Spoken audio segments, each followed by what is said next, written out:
एक प्रतीक बनना चाहिए कि शांतिपूर्ण तरीके से बिहार में जो एक व्यवस्था बना दी है सरकार ने कि जिसको भी व्यवस्था के से कोई शिकायत है, कोई भी कोई आवाज लगाता है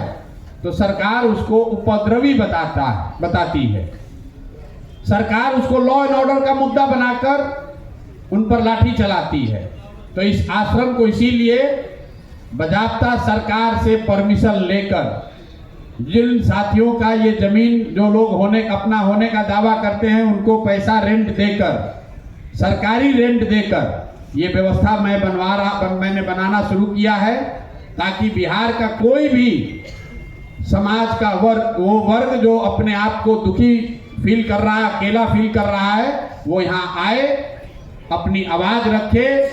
इस विश्वास से रखे कि जन सुराज, प्रशांत किशोर और हम सब युवाओं की ताकत और आवाज आपके साथ है। आपको व्यवस्था से डरने की जरूरत नहीं है, व्यवस्था में गलती और जाति करने वालों से डरने की जरूरत नहीं है। इस आश्रम को शुरू करने के पीछे एक संकल्प ये है कि आने वाले 8 हफ्तों में बिहार से 1 लाख युवाओं को,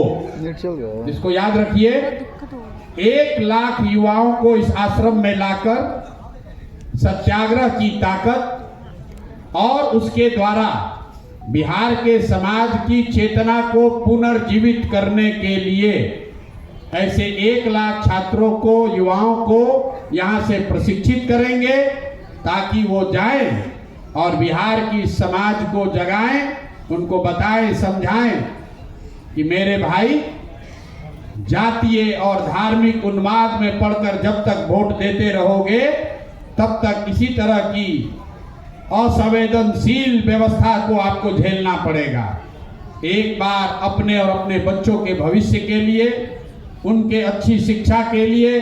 उनके रोजगार के लिए, बिहार में पलायन बंद हो उसके लिए,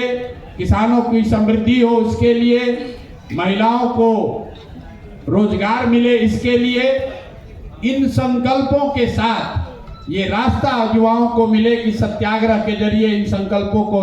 कैसे पूरा किया जा सकता है। इसी उद्देश्य से अगले 8 हफ्ते कम से कम इस आश्रम में रहेंगे, परमानेंट रहेंगे और यहीं से उन युवाओं के साथ मिलकर उनको प्रशिक्षित करके पूरे बिहार के समाज को जगाने समझाने का प्रयास किया जाएगा। और इसी संकल्प को लेकर अब इस सत्याग्रह की यहाँ से शुरुआत कर रहे हैं। प्रशासन को, सरकार को कोई डरने की जरूरत नहीं है। हम लोग कोई रैली नहीं करने वाले हैं, कोई धरना प्रदर्शन नहीं करने वाले हैं, सरकार पर कोई सड़कों पर तोड़फोड़ नहीं करने वाले हैं, लेकिन बिहार में सत्य की राज की स्थापना हो इसके लिए युवाओं को जगाने समझाने वाले, बिहार में सत्य के राज की स्थापना हो इसलिए ये सत्याग्रह शुरू कर रहे हैं। बिहार के हर बच्चे को, गरीब अमीर बच्चे को अच्छी शिक्षा की व्यवस्था हो इसलिए इस सत्याग्रह को शुरू कर रहे हैं। बिहार के लोकतंत्र को लाठी तंत्र बना देने वाले व्यवस्था के खिलाफ डरे हुए लोग हिम्मत करके खड़ा हो सके इसलिए इस सत्याग्रह की शुरुआत कर रहे हैं। बिहार का हर किसान हरियाणा पंजाब के किसान की तरह धनी और समृद्ध बन सके इसलिए इस सत्याग्रह की शुरुआत कर रहे हैं। बिहार में धरना प्रदर्शन करने वाले लोग, अपनी आवाज उठाने वाले लोग सरकार द्वारा नियंत्रित गर्दनी बाग के किसी एक कोने में बैठकर अपनी आवाज न उठाए, गंगा के किनारे वो बड़ी इस व्यवस्था से खड़े होकर आवाज उठाएं इसलिए इस व्यवस्था को बना रहे हैं। इसी आश्रम में उन छात्रों के लिए भी व्यवस्था बनाई जाएगी जो गंगा के किनारे पढ़ने के लिए मजबूर हैं, जिनके लिए कहीं पढ़ने की सुविधा नहीं है, वो छात्र यहाँ आ सकते हैं, अपना प्रशिक्षण का काम पूरा कर सकते हैं, इस व्यवस्था को इस्तेमाल कर सकते हैं। आने वाले समय में यहाँ कम से कम 5000 लोगों के रहने, उनके प्रशिक्षण की व्यवस्था आपको देखने को मिलेगी। इसी संकल्प के साथ हम लोग शुरुआत कर रहे हैं। अभी कोर्ट का निर्णय आएगा तो शायद आपके और उससे जुड़े हुए कुछ सवाल भी होंगे।